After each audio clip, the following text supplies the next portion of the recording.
भाग्य मतलब आपके पूर्वजों का आशीर्वाद, भाग्य मतलब आपके माता और पिता का आशीर्वाद। भाग्य का मतलब कुछ दूसरा नहीं होता।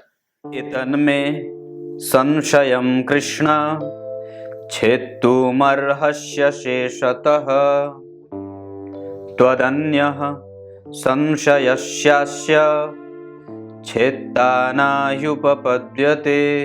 प्रिय दर्शकों नमस्कार, एक बार फिर से उपस्थित हूं आप सबके सामने रविवार के बाद सोमवार के कार्यक्रम में। सिंह लग्न के बाद या सिंह राशि के बाद कन्या लग्न की कुंडली लेकर के आया हूं और उसमें ये बताने वाला हूं कि आप लोगों के अगर जो कन्या लग्न के जातक हैं उन लोगों की कुंडली में पीसीएस सेवाओं के लिए अभी का जो ग्रह का प्रभाव है वो कैसा रहने वाला है। बने रहिएगा कार्यक्रम के अंतिम हिस्से तक।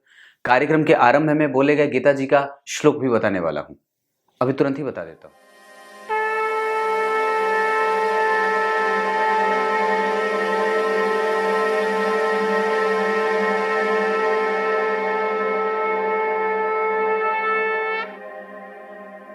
गीता जी के 6ठे अध्याय के 39वें श्लोक में अर्जुन ने भगवान से बात पूछी है कि मेरे दिमाग में या फिर मेरे मन में जो योगों के द्वारा परमात्मा को पाने की जो स्थिति आप बता रहे हो उसको कैसे उसमें अपने मन को और अपने तन को लगाया जाए, इसमें संशय उत्पन्न हो रहा है। सो मुझे बताइए। अब इसका उत्तर कल के कार्यक्रम में मिलेगा।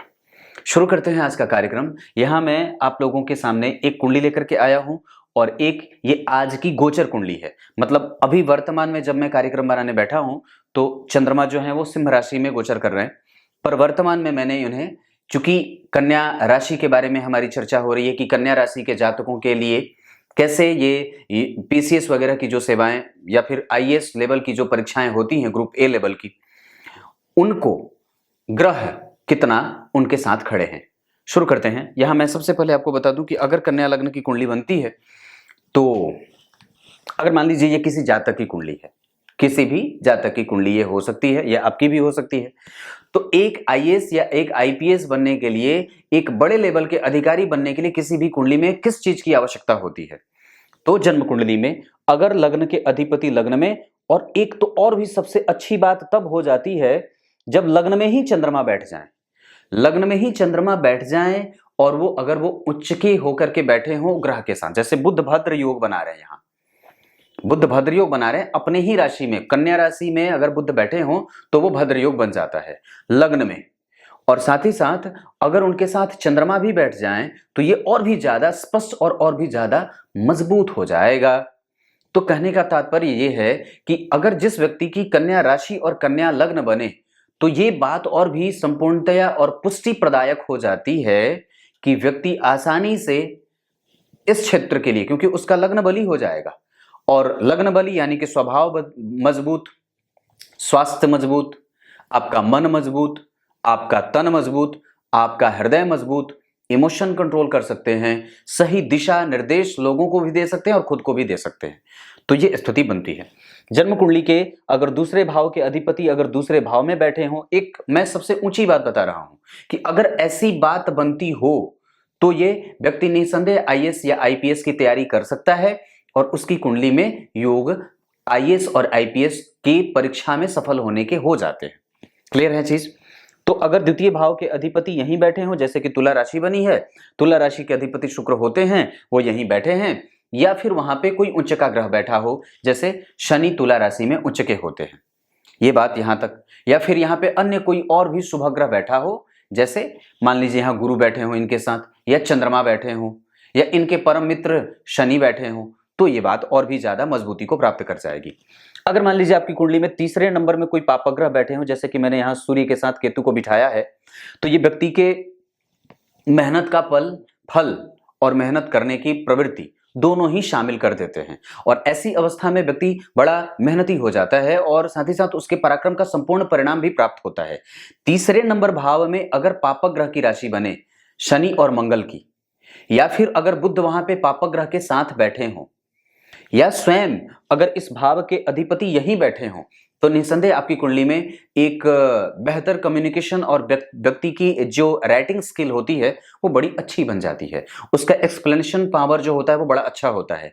या फिर अगर कुंडली में बुध की स्थिति अच्छी बन रही हो, देवगुरु बृहस्पति की स्थिति अच्छी बन रही हो, तो निस्संदेह ये बात बढ़िया बनेगी। साथ ही साथ अगर इस भाव में कोई ग्रह उच्च का होकर के बैठा हो, चाहे गुरु हो, शुक्र हो, चंद्रमा हो, बुध हो, सूर्य हो, कोई भी ग्रह जिस भी भाव में उच्च के बारे में अगर चर्चा करें, तो अगर मान लीजिए यहाँ पे पापग्रह की राशि बनी है मंगल की और पापग्रह सूर्य बैठे भी हैं या क्रूर ग्रह सूर्य बैठे हैं, तो यहाँ के लिए वो अच्छे हो जाएंगे।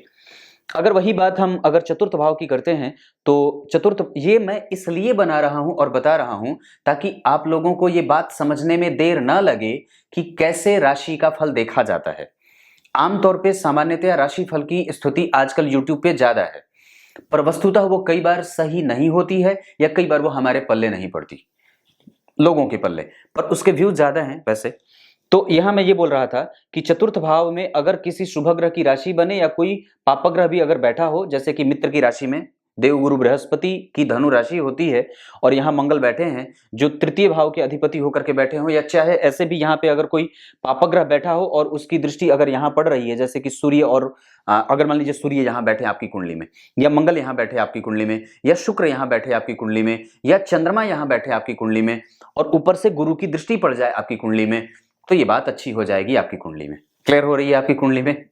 अब आगे पंचम भाव पे बात करते हैं। तो पंचम भाव में अगर मान लीजिए किसी भी ग्रह की राशि बनी और वो वहीं बैठा हो, जैसे मैंने यहाँ के अधिपति शनि को पंचम भाव के अधिपति को सप्तम भाव में बिठा करके लग्न को दिखाया है, ऐसा इसलिए कि अगर ये स्थिति भी बनती है कि पंचम के अधिपति लग्न को देख रहे हों, तो भी व्यक्ति को ज्ञान संपन्न बना देते हैं और व्यक्ति को यश का मालिक बना देते हैं। इस वजह से ही मैंने पंचम के अधिपति को सप्तम में बिठाया है। तो अगर ऐसी स्थिति भी आपकी कुंडली में बनती है, या फिर पंचम के अधिपति मान लीजिए नवम भाव में बैठे हों, यहाँ बैठे हों, जैसे मान लीजिए यहाँ पे जो भी राशि बनी 10 नंबर की राशि बनी, 10 नंबर के अधिपति शनि होते हैं, मकर राशि होती है, मकर राशि के अधिपति होते हैं शनि। वो अगर जन्म कुंडली में सप्तम में बैठ करके लग्न पे देखेंगे, जैसे शनि जहां भी बैठते हैं वहां से 3 घर आगे देखते हैं, तो शनि की पहली दृष्टि 1 2 3, तीसरी दृष्टि यहां पड़ेगी, 7वीं दृष्टि लग्न पे और 10वीं दृष्टि यहां पड़ेगी। यानी कि शनि जहां भी बैठेंगे वहां से 3 घर आगे देखेंगे, 7 घर आगे देखेंगे और 10 घर आगे देखेंगे। लेकिन शनि जहां देखते हैं वहां पे दुष्प्रभाव डालते हैं, तो उन भावों से विरक्ति हो जाएगी या उन भावों का प्रभाव कमजोर हो जाएगा। तो अगर शनि यहां बैठ करके यहां लग्न को देखेंगे तो ये आपके अंदर आलस्य का भाव भी देंगे, ज्ञान से संपन्न तो बनाएंगे, अनुभव तो देंगे, प्रैक्टिकल माइंडसेट का और व्यक्ति को मेहनती भी बनाएंगे, व्यक्ति पंक्चुअल तो होगा, परंतु उसमें आलस्य भी होता है, कहीं ना कहीं उसका भी एक प्रभाव रहता है। तो शनि की बात ये रही। अब उसके बाद अगर अष्टम भाव की बात करते हैं, तो अष्टम भाव के पंचम पे था मैं, तो छठे और पंचम के अधिपति अगर मान लीजिए अगर कन्या राशि बनेगी तो छठे भाव के भी अधिपति शनि ही होंगे। तो अगर प्रतियोगिता भाव के अधिपति होकर के लग्न को देखेंगे तो अब आपको ये प्रतियोगिता ज्यादा करवाएंगे। हो सकता है कि एक बार में परिणाम ना मिले, 2 बार में ना मिले, 3 बार में ना मिले, हो सकता है कि अंतिम स्टेज में या अंतिम फाइनल जब आपकी अंतिम चांस की स्थिति बनती है उस समय आपको परिणाम मिले। ऐसी स्थितियां भी कई बार जीवन में देखी जाती हैं। या कई बार अगर शनि उच्च के होकर के बैठे हों तो पहले प्रयास में ही कई बार सफलता देते देखे गए हैं। या अगर जन्म कुंडली के प्रत्येक वर्ग चार्ट में शनि नीच नीच नीच नीच के ही होते हों या प्रत्येक वर्ग चार्ट में उच्च के ही होते हों, तो भी ये सफलता के द्योतक हो जाते हैं और व्यक्ति को पदस्थ अधिकारी लगातार उनको बनाते रहते हैं, उसका पद कभी भी छूटता नहीं है। शनि जो होते हैं वो कंटिन्यूअस एक जैसे पद पे व्यक्ति को आसीन करते हैं, लगातार रेगुलराइज करते हैं।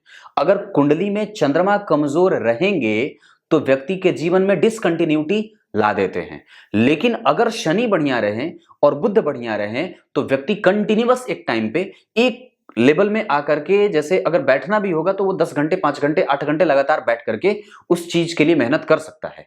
अगर आप लगातार तुरंत ही उठ जाते हैं, मान लीजिए पढ़ने का मन किया, टेबल पे बैठे 10 मिनट बाद फिर उठने का मन कर, मतलब एक आसन का सिद्ध होना। अगर आपकी कुंडली में बुध की कमजोरी रहेगी तो आप आसन जीत नहीं पाओगे। आसन जीतने का मतलब ही होता है सफलता को प्राप्त कर लेना, क्योंकि सफलता तभी मिल पाएगी जब आप आसन को जीतोगे। अब आसन को जीतने का मतलब मैं यहां बैठ गया तो लगातार मुझे पक्का भरोसा है कि मैं इस आसन पे इसी तरीके से 8 घंटे बैठ सकता हूं, मुझे कोई हिला नहीं सकता। पक्की बात है, ये मैंने करके भी दिखाया और मैं करता हूं, प्रत्येक दिन की आदत बन चुकी है। तो ये स्थिति आपको ऐसे भी अपने अंदर उसे डेवलप करने की आवश्यकता है। सप्तम भाव के अधिपति अगर जन्म कुंडली में इस भाव से केंद्र में बैठे हों, मैं अलग अलग तरीके से ज्योतिष में बनने वाले आईएएस और आईपीएस के बारे में बता रहा हूं, तो ये कार्यक्रम सिर्फ सिंह राशि या कन्या राशि के लिए या किसी कर्क राशि के लिए नहीं है।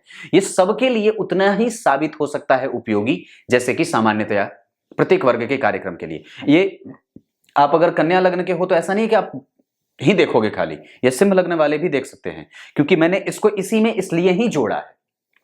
तो प्रत्येक वर्ग के लोग इसे देख सकते हैं अगर आईएएस और आईपीएस की तैयारी कर रहे हैं तो अगर सप्तम भाव के अधिपति जैसे यहां देवगुरु बृहस्पति बनते हैं और वो अपने भाव से केंद्र में जा रहे हैं, चौथे जा रहे हैं, ऊपर से बुध और चंद्रमा जैसे ग्रह की दृष्टि यहां पड़ रही है और लग्न में बुध और चंद्रमा बैठे हों, अगर केंद्र में दो शुभग्रह बैठे हों, या सप्तम भाव बलवान कैसे, तो सप्तम भाव पे दो शुभग्रह की राशि बन रही है, दो अशुभग्रह की दृष्टि पड़ रही है, इस भाव के अधिपति यहां से केंद्र में बैठ रहे हैं। तो ऐसी स्थिति जब आपकी कुंडली में बनेगी तो निसंदेह आपको ये प्रतियोगिता में या फिर आपके प्रतिबिंब को या फिर इंटरव्यू के सेशन में आपके पक्ष में ये बात डाल सकते हैं। छठा भाव प्रतियोगिता का होता है, इसका बलवान होना बड़ा आवश्यक होता है। तीसरा भाव प्रतियोगिता में और जो है वो कम्युनिकेशन को दिखाता है। तो इन सब भावों का आईएएस और आईपीएस के लिए बड़ा योगदान जरूरी है। अष्टम भाव के अधिपति अगर मंगल बनते हैं तो अष्टम भाव के अधिपति को यहीं बैठना चाहिए, या फिर यहाँ पे राहु बैठ जाए तो व्यक्ति को माइंडेड बना देगा, सर्च करने वाला, बहुत ज्यादा ऑपरेशनल माइंडसेट का बना देता है, बहुत ज्यादा क्रिएटिविटी भर देता है। अष्टम भाव में व्यक्ति जो होता है वो बहुत गूढ़ और रहस्यमयी चीजों पे खोजबीन करने में और बहुत ज्यादा हिस्ट्री किसी भी चीज के तह तक जा करके, जैसे बाबर के पीछे पता नहीं कितना कितना कितना कितना होता है ना, उसमें तो पता नहीं कितनी सारी इतिहास की चीजें तो मैंने पढ़ी भी नहीं है, तो वो सारी चीजें यहां से आप प्राप्त कर सकते हो। यहाँ का विषय आप चयन कर सकते हो, इतिहास वगैरह, अगर यहाँ का भाव बल मजबूत हो रहा है तो यहाँ के बाद अगर नवम भाव की चर्चा करते हैं तो राहु को मैंने यहाँ वृषभ राशि में उच्च का बिठाया है। राहु वृषभ राशि में उच्च के होते हैं, तो यहाँ पे अगर कोई ग्रह उच्च का बैठा हो तो इससे आपके भाग्य का बल मिल जाएगा। अब कुछ लोगों को मैं यहाँ पे एक चीज और कहूंगा कि लोग कहते हैं कि अपने कर्म पे भरोसा करो, भाग्य के भरोसे मत रहो, पर ये अतिवादी की स्थिति होती है और भयंकर जो है वो भौतिकवादिता का ये लक्षण भी हो सकता है जो आपको ये कहलवा रहा है। क्योंकि वास्तव में अगर जन्म कुंडली में कर्म का क्षेत्र होता है तो भाग्य का भी क्षेत्र होता है। जन्म कुंडली में कर्म का क्षेत्र भाग्य के बाद आता है, ध्यान से समझने की बात है, कर्म का क्षेत्र भाग्य के बाद आता है और पराक्रम का क्षेत्र भाग्य से पहले आता है। मतलब पहले आपको पराक्रम करना है, फिर लड़ना है, फिर जाकर के भाग्य का सपोर्ट मिलेगा, तब जाकर के आपका कर्म सफल होगा। इसको समझने की आवश्यकता है। मैं हाथ जोड़ करके ये विनती करता हूं कि ये कार्यक्रम कम से कम आप लोग शेयर करिए ताकि लोगों तक ये बात पहुंचे कि कैसे भावों का जो गठन किया गया है हमारे महर्षियों के द्वारा, हमारे जो पुरोधा थे उनके द्वारा कैसे इस चीज को बनाया गया है। क्योंकि पहले आपसे मेहनत करवाता है, पराक्रम, प्रतियोगिता, भाग्य का लाभ, तब जाकर के आपका कर्म सफल होता है। अगर यहाँ का अधिपति यहीं बैठा या यहाँ कोई शुभग्रह बैठा या शनि मंगल राहु केतु ही यहाँ बैठे हों तो ये बात अच्छी होगी। तो मैं बता रहा था कि अगर दशम भाव, ये बात समझने की है कि अगर भाग्य का बल मिल रहा है, भाग्य मतलब आपके पूर्वजों का आशीर्वाद, भाग्य मतलब आपके माता और पिता का आशीर्वाद, भाग्य का मतलब कुछ दूसरा नहीं होता। जो लोग भाग्य को नहीं मानते उनके लिए ये बात कह रहा हूं, भाग्य का मतलब कुछ दूसरा नहीं होता है। भाग्य का मतलब आपके पूर्वज आपके साथ कितने खुश हैं, आपने अपने माता और पिता का आशीर्वाद कितना प्राप्त किया है। अगर ये भाव कमजोर रहा तो उनका आशीर्वाद मिल रहा है लेकिन लग नहीं रहा, इसी वजह से आप असफल हो रहे हो। तो ये बात तो यहीं तक खत्म। दशम भाव के अधिपति अगर यहीं बैठे हों, एकादशवें के अधिपति यहीं बैठे हों, ये यहाँ पे कोई भी ग्रह शनि मंगल राहु केतु एकादशवें भाव में बैठे हों तो भी बात बनती है। मतलब वो प्राप्त करा देगा, क्योंकि एकादशवां भाव प्राप्त कराने का होता है, दूसरा भाव प्राप्त कराने का होता है। अगर एकादशवां और दूसरा भाव बलवान बढ़िया बन रहा हो तो निसंदेह व्यक्ति प्राप्त कर जाता है। अब एक बात और भी है जो समझने की है कि ये तो चलिए आपकी कुंडली हो गई, खैर कि अगर ऐसी स्थिति बने कुंडली में तो आप परीक्षा के लिए सफल हो सकते हो। और आज ही मेरे पास ऐसी एक माताजी थी लखनऊ से, कानपुर से, उन्होंने अपने दोनों बेटों के लिए पूछी है बात की, पंडित जी आईएएस आईपीएस के लिए। तो मैंने कहा कि बिल्कुल बनती हैं चीजें, गुरु का प्रभाव, शनि का प्रभाव, मंगल का प्रभाव अगर अच्छा हो तो कुंडली बेझिझक आगे बढ़ सकती है। और उसमें क्योंकि एक बात तो तय है कि दिमाग में वही चीजें आती हैं जो कहीं ना कहीं आप जहां पर एंड किए थे, आप बनना चाह रहे थे पिछले जन्म में पर वो बन नहीं पाए, उसी चीज को आप फिर से जो है वो री इंट्रोड्यूस कर रहे हो, खुद को फिर से उसको रीडेवलप कर रहे हो, या फिर वहीं से आप कहानी को जोड़ रहे हो, आगे बढ़ा रहे हो। तो वो जो एक जो कंजंक्शन होता है व्यक्ति के जीवन में जीवन के लक्ष्यों को तय करने का, वो कहीं ना कहीं यहीं से शुरू होता है। अब आज के गोचर की स्थिति कैसी है? तो अभी जो चंद्रमा है वो वर्तमान में सिंह में है, पर मैंने उन्हें कन्या राशि का दिखाया है। तो कन्या राशि की कुंडली अगर आपकी बनती है तो सूर्य और मंगल आपकी कुंडली में आपकी राशि से द्वितीयस्थ जा रहे हैं।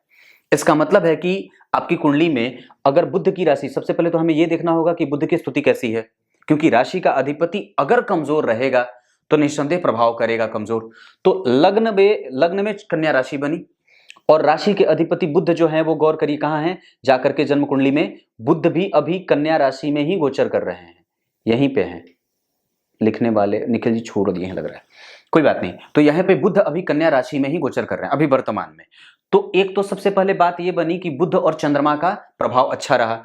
अब जरा एक बात और भी बता दूं, तो सूर्य और मंगल एक साथ हैं और सूर्य जो अभी स्थिति में है वो स्वाति नक्षत्र में गोचर कर रहे हैं। इसका मतलब है कि जिस व्यक्ति का जन्म अगर स्वाति नक्षत्र में हुआ है, या जिस व्यक्ति का प्रभाव अगर स्वाति नक्षत्र से आ रहा हो, जिसका लग्न स्वाति का बना हो या जिसका नक्षत्र स्वाति का बना हो, उसको थोड़ा सा सावधान रहने की आवश्यकता है। और वैसे भी अभी कम से कम नवंबर के मध्य तक 17-18 तक ये सूर्य अभी इसी राशि में गोचर कर रहे हैं। इसका मतलब है कि राशि से द्वितीयस्थ जाने पे सूर्य का प्रभाव थोड़ा कमजोर हो जाएगा और आपको वो हेडेक या चिंता दे सकते हैं धन आदि की हानि की स्थिति पर। हमारी चर्चा उस पर नहीं है, हमारे लिए ये सपोर्टिव नहीं है, हमें इनको बल देना होगा।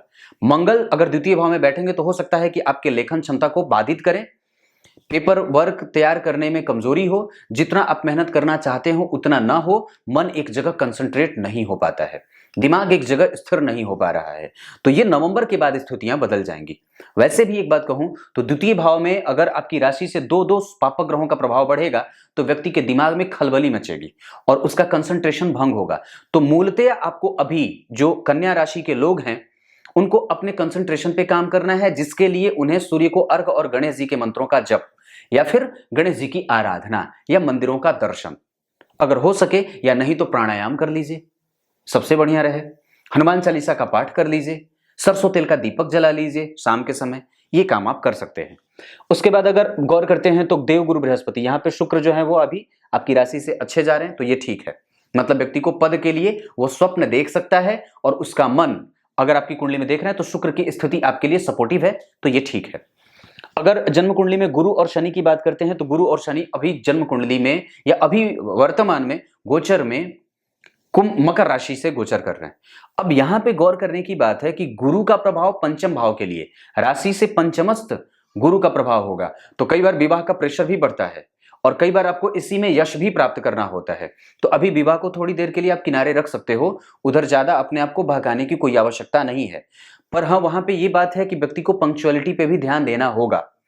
और कई बार चूंकि उस भाव का अधिपति वहीं बैठा हुआ है कन्या राशि के लिए, तो ये बात है कि व्यक्ति को यश मिल सकता है। यानी कि आप अभी जिस क्षेत्र में, जिस पैशन के साथ अभी जुड़ करके इस क्षेत्र में मेहनत कर रहे हैं, ये आपको सफलता दिला सकता है, क्योंकि निस्संदेह शनि स्वग्रही हैं और गुरु के साथ बैठे हैं। अलग बात है कि गुरु अपने शत्रु की राशि में बैठे हैं, परंतु फिर भी वो राशि से पंचमस्थ जा रहे हैं। ये आपके लिए पक्ष बल का मजबूत होना और आपके पक्ष में वो है, क्योंकि गुरु की दृष्टि लग्न पे जा रही है। ऐसी स्थिति में आपको यश, कीर्ति, मान, सम्मान, पद, प्रतिष्ठा और आपके परीक्षा के लिए जो भावी होने वाली है, इस दौरान की हुई मेहनत आपको यश दे सकती है। इस वजह से अपना ज्यादा से ज्यादा फोकस पढ़ाने पे और पढ़ने पे करना चाहिए। लगातार चीजों को एनालाइज करिए, उसको रेगुलराइज करिए, उस पर ज्यादा फोकस बढ़ाइए, कंसंट्रेशन बढ़ाइए, क्योंकि यहाँ पे सूर्य और मंगल भंग कर रहे हैं। तो हमें इस बात को अपनी तरफ अट्रैक्ट करना होगा, खींच करके लाना होगा कि नहीं, मुझे आसन जीतना है। गुरु हमारे पक्ष में है, मतलब ज्ञान आपके पक्ष में है। इस दौरान की हुई आपकी सारी मेहनत आपके लिए अनुकूल परिणाम देगी। एक बात और है कि ये तो पता है कि ऊर्जा का कभी भी क्षय नहीं होता है। आपने जो चीज जो कर रहे हो वो कभी भी खत्म नहीं होती है। आज अगर आप किसी बुरी चीज के लत में हो तो निस्संदेह कोई आवश्यक नहीं कि वो हमेशा बनी रहे, और ये भी जरूरी नहीं है कि वो हमेशा के लिए बनी है तो छूट ही जाएगी, क्योंकि वो अगर कहीं ना कहीं जा रही है अंदर तो निस्संदेह उसका कुछ ना कुछ परिणाम तो बनेगा, क्योंकि जैसा खाए अन्न वैसा होवे मन, और उसी के जैसे फिर तन से दुर्गंध भी निकलती है। जो व्यक्ति प्याज और जो तामसिक चीजों की प्रवृत्ति नहीं करता है उसके शरीर से दुर्गंध नहीं आती।